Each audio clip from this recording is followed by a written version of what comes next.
de madame. Je vous prie de m'excuser. Merci, c'est clair, j'étais un très mauvais président, nous sommes en retard, donc je passe tout de suite la parole à Ira Keynar, qui est doctorante à l'École des hautes études en sciences sociales et qui travaille sur la construction mémorielle du génocide arménien en France et en Turquie. Et c'est d'ailleurs, elle va nous parler de la mémoire du génocide chez les Arméniens de Turquie. Je vous remercie. D'accord, oui. Je tiens bien compte. En fait, je voudrais bien commencer avec une petite note, même s'il est précisé sur le programme que je suis historienne. En effet, je suis plutôt sociologue, au moins j'essaie d'en devenir une. Donc le travail que je vais vous présenter aujourd'hui s'agit d'un travail de terrain par lequel j'ai voulu montrer comment, dans le cadre étatique et social, les violences, les discriminations, les tabous et les mensonges peuvent jouer sur la mémoire d'un peuple massacré. Oui, pour 15 minutes, d'accord. Ah oui. Prenez votre souffle quand même. Hein, d'accord. Donc, je vais parler de la mémoire, notamment de la mémoire des Arméniens de la Turquie. Donc, avant de plonger dans le vif du sujet, il vaut mieux faire une définition de la mémoire collective. La mémoire collective est souvent perçue comme une représentation de valeurs, de croyances et de traditions qui unissent les individus par le biais d'un passé qui est partagé. Créant une certaine relation complexe avec l'acquisition et la transmission de pouvoir dans les sociétés, je voudrais souligner le caractère d'un passé partagé avec la référence obligatoire sans doute de toute réflexion sur la mémoire. Maurice Salvax précisera que l'histoire n'est pas tout le passé, mais elle n'est pas non plus tout ce qui reste du passé. Ou si l'on veut, à côté d'une histoire écrite, il y a une histoire vivante qui se perpétue ou se renouvelle à travers le temps et où il est possible de retrouver un grand nombre de courants anciens qui n'avaient disparu qu'en apparence. Donc la question principale de ma recherche était de savoir comment la mémoire du génocide se construit, comment se transmet et quel effet aura-t-elle sur la construction de l'identité. Pour pouvoir répondre à ces questions, je me baserai sur les entretiens que j'ai réalisés avec les Arméniens à Istanbul et à Ankara, en accordant une très grande place au récit de vie. Donc, en gros, j'ai divisé l'échantillonnage en deux groupes essentiels. L'un est doté d'une visibilité publique. Il s'agit ici des acteurs disposant d'un capital culturel et ou économique et ou social. On y trouve des écrivains, des journalistes ou des responsables d'ONG. Et dans l'autre groupe, qui est composé des acteurs venant des différents milieux socio-professionnels, ils ne disposent pas d'une visibilité publique, des Arméniens ordinaires, on va dire. Je dois aussi préciser que l'échantillonnage se limite aux enquêtés qui ont accepté les entretiens, car avec mon prénom Ira, qui affiche nettement mon identité turque et musulmane, accrocher les entretiens n'était pas une tâche vraiment facile. Ira, en effet, est le nom du mont où Mohamed reçut la première révélation. Il est associé au nationalisme ou à l'islamisme en Turquie. Et donc, plusieurs fois, il m'a fallu créer des relations pour gagner la confiance des personnes, pour leur convaincre à l'entretien. Des fois, ça n'a pas marché et je n'ai pas pu les voir. Mais malgré cela, je peux dire que sans exception, tous les interviewés, avant même que j'aborde le sujet du génocide, ils l'ont abordé par eux-mêmes. En général, tous les enquêtés ont une idée globale à propos des événements du 1915. Ils ont eu une transmission de l'événement, ils ont au moins fait des recherches sur le sujet avec une conscience de responsabilité envers leur histoire et parfois par la découverte de leur identité arménienne. Néanmoins, une véritable connaissance historique existe plus profondément chez les acteurs disposant d'un capital social ou culturel. Ici, il s'agit d'une connaissance acquise à l'âge adulte par leur propre initiative. À la suite des entretiens, j'ai pu distinguer deux modes de transmission qui se distinguent de l'un de l'autre. Dans le premier cas, il y a une connaissance effective, réelle, voire omniprésente de ce qui s'est passé au sein de la famille, même si le sujet reste parfois tabou. Alors la mémoire et les souvenirs se communiquent et le premier stade de cette communication se réalise au sein de la famille par le biais d'une transmission. Et l'héritage de la mémoire et des souvenirs des autres, et même sur leur propre passé... On m'a coupé. Hein. Et même sur leur propre passé, aura lieu au sein de la famille. Même s'ils n'appellent pas cela un génocide, en ayant conscience qu'il s'agit d'un sujet dont ils ne peuvent pas parler librement. Il s'agit d'un sujet dont les parents ou les grands-parents... Vraiment ? Alors, même s'ils n'appellent pas cela un génocide, en ayant conscience qu'il s'agit d'un sujet dont ils peuvent parler pas librement. Donc il s'agit d'un sujet dont les parents ou les grands-parents parlaient entre eux, ne laissant pas l'enfant s'introduire dans la discussion. Mais l'enfant a toujours conscience que cela était lié à leur identité arménienne. Il sait toujours qu'il est différent des autres, et parce qu'il est arménien. La transmission pendant l'enfance se fait soit par la famille, soit par son entourage. Dans la plupart des cas, un enfant grandissant au sein d'une famille arménienne, ses parents ne lui transmettent pas ouvertement et directement l'histoire triste de la famille ou des proches. L'enfant apprend ou perçoit le génocide inconsciemment ou en écoutant ses parents parlant entre eux. Et cet apprentissage des choses qu'il n'avait en effet pas le droit d'entendre, la famille ne lui transmettant pas directement l'histoire, lui revient par un poids de culpabilisation d'avoir écouté ses grands. J'ai rencontré Horan, il a 61 ans, un Arménien de Kayseri. Il m'a raconté ainsi, je cite ses propos. Par exemple, chez moi, jamais on m'a appris, on me parlait jamais. Mais il parlait toujours d'un kessim. Et kessim, ça veut dire la coupure, la déchirure en turc. Ils répétaient beaucoup ce mot entre eux, mais jamais ils m'ont parlé à part. Chez les Arméniens, surtout en province, nous avons des habitations qui sont constituées d'une unique pièce où tous les membres de la famille dormaient là-bas. En hiver, les nuits étaient longues. On avait des amis qui restaient chez nous dormir dans cette pièce. À chaque fois, les vieux, les anciens, qui venaient chez nous, au bout d'un certain moment, tout le temps, ils se racontaient ces récits. Tout le temps. C'était une obsession même. C'était une grande pièce. Nous, les enfants, on jouait entre nous, mais quand même, on entendait. Pour moi, l'apprentissage de 1915, c'était comme ça.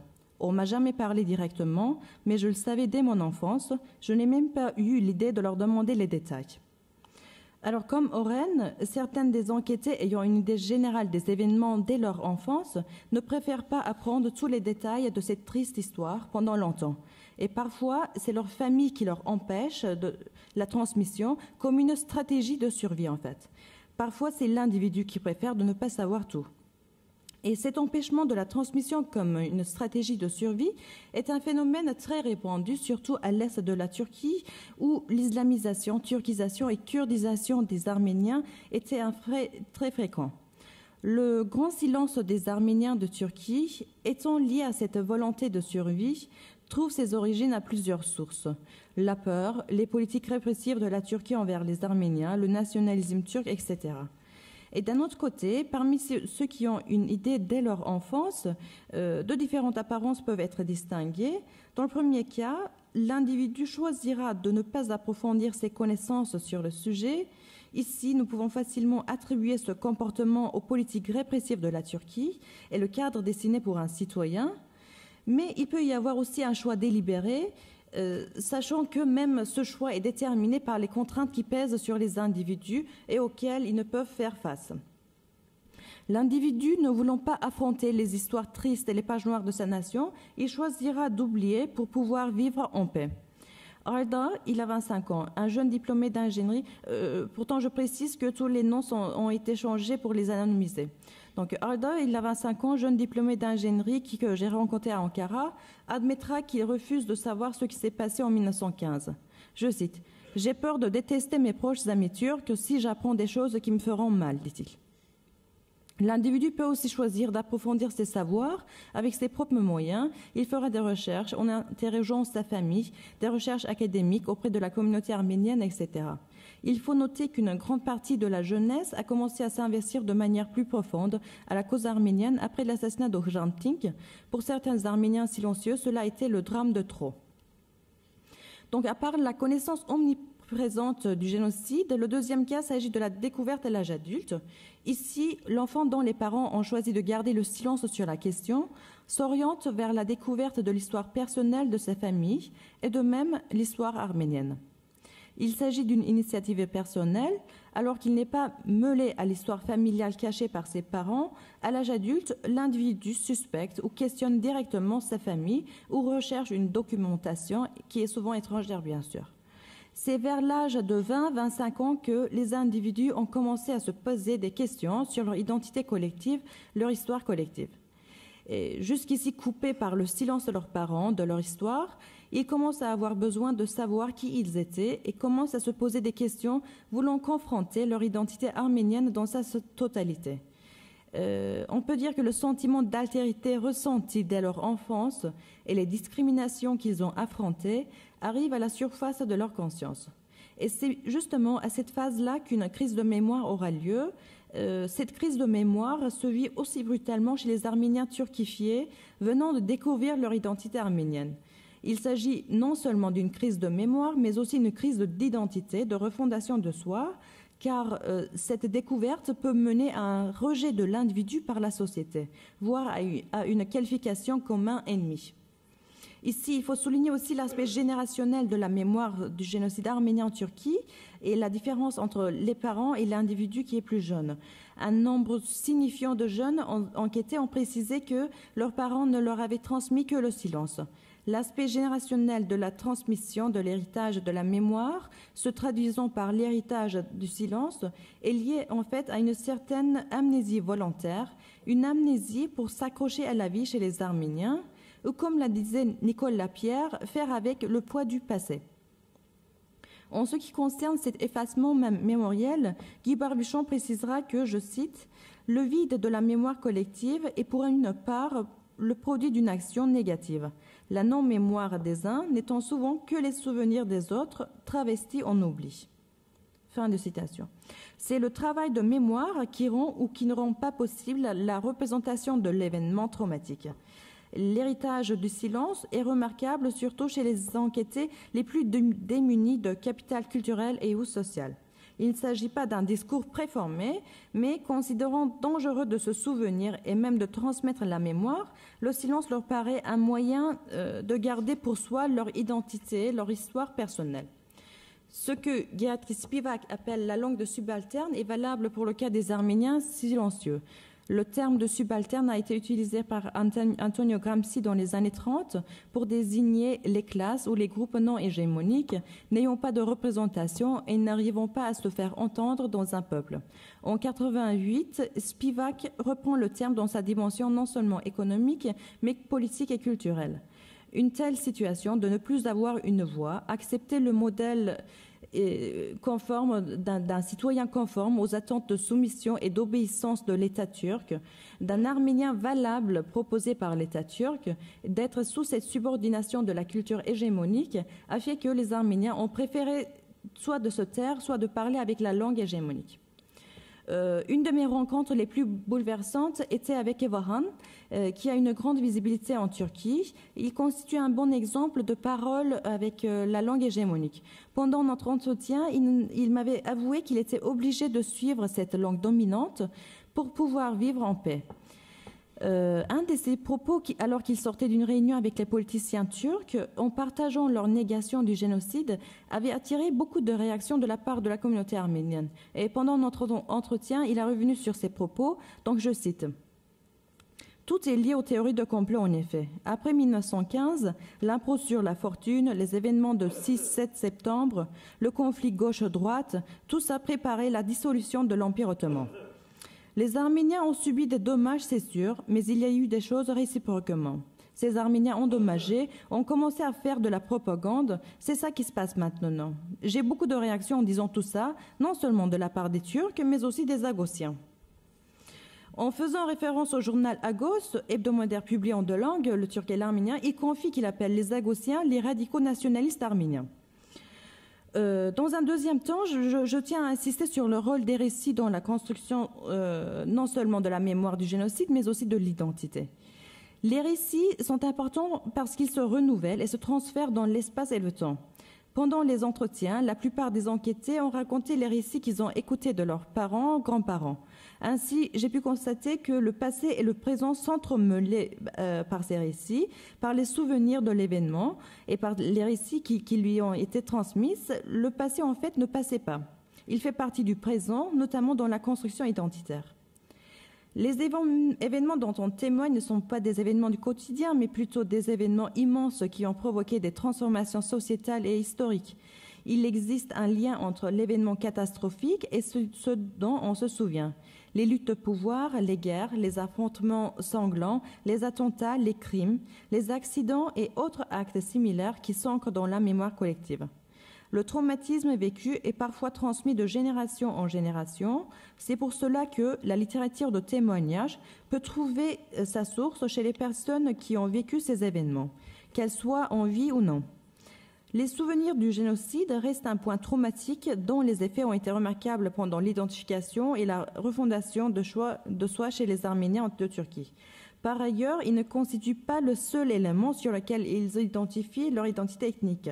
D'autres mécanismes d'identification existent, comme la religion, la langue, la comparaison qu'ils ont faite avec les autres minorités, même les relations construites avec la mémoire et les objets. Et surtout, il faut souligner la filtration de la mémoire par rapport au présent qui se détache du passé et de l'avenir pour les créer de nouveau. Avant de terminer, dans un dernier temps, je vais parler un petit peu de l'usage mémoriel du génocide arménien. Toute mémoire personnelle ne conduit pas à l'élaboration d'une mémoire collective. En effet, la mémoire individuelle nécessite un travail de sélection pour devenir mémoire collective, et ce travail de sélection et de diffusion se fait par le biais des entrepreneurs de mémoire. Ici, par entrepreneur de mémoire, je tiens à souligner les limites de ce concept. Les acteurs qui ont un capital culturel jouissant d'une visibilité, ils ont la capacité de construire un discours historique, mais pourtant qui s'émane du groupe. Donc, ces acteurs qui agissent au nom de leur groupe d'appartenance, ils ont le rôle de diffuser et de sélectionner les mémoires pour qu'ils deviennent collectives. Ils adoptent la mission de faire reconnaître les souffrances de la mémoire historique et la mémoire collective étant une affirmation, elle se construit et se diffuse via ces derniers. L'une des plus grandes difficultés de la recherche résidait à ce stade. En suivant les récits collectifs médiatisés, ces acteurs optaient un discours très généralisé, très formaté. Ce discours, il leur servait aussi d'un côté d'une carapace qui protégeait leur histoire personnelle, leur récit de vie personnel pour ne pas m'en raconter. L'imposition de la mémoire collective se fait non seulement par les entrepreneurs de la mémoire, mais en deuxième temps, il y a les pouvoirs politiques et publics qui se chargent de cette mission. C'est que le travail de mémoire étant une utilisation de la mémoire pour agir sur la société, en lui proposant une mémoire collective par des différents moyens. Selon Enzo Traverso, il existe des mémoires fortes et des mémoires faibles. La visibilité et l'acceptation d'une mémoire sont liées au pouvoir de ceux qui tiennent cette mémoire. Alors, je ne vais pas... Oui, je vais conclure. Donc, il faut préciser que la mémoire collective est un champ de lutte pour la domination de souvenirs et de la tradition et pour la manipulation. La banalisation de l'utilisation politique et publique de la mémoire n'est pas observable pour la mémoire du génocide arménien en Turquie, car en effet, le sujet reste toujours un tabou. La mémoire arménienne a été toujours sous une pression et elle a été interdite. C'est dans ces dernières années que nous observons le développement d'un certain réveil de façon plus répandue. En ce qui concerne le génocide arménien, il existe une certaine amnésie collective, en fait, comme le précise Taner Akçam, qui est parmi nous aujourd'hui.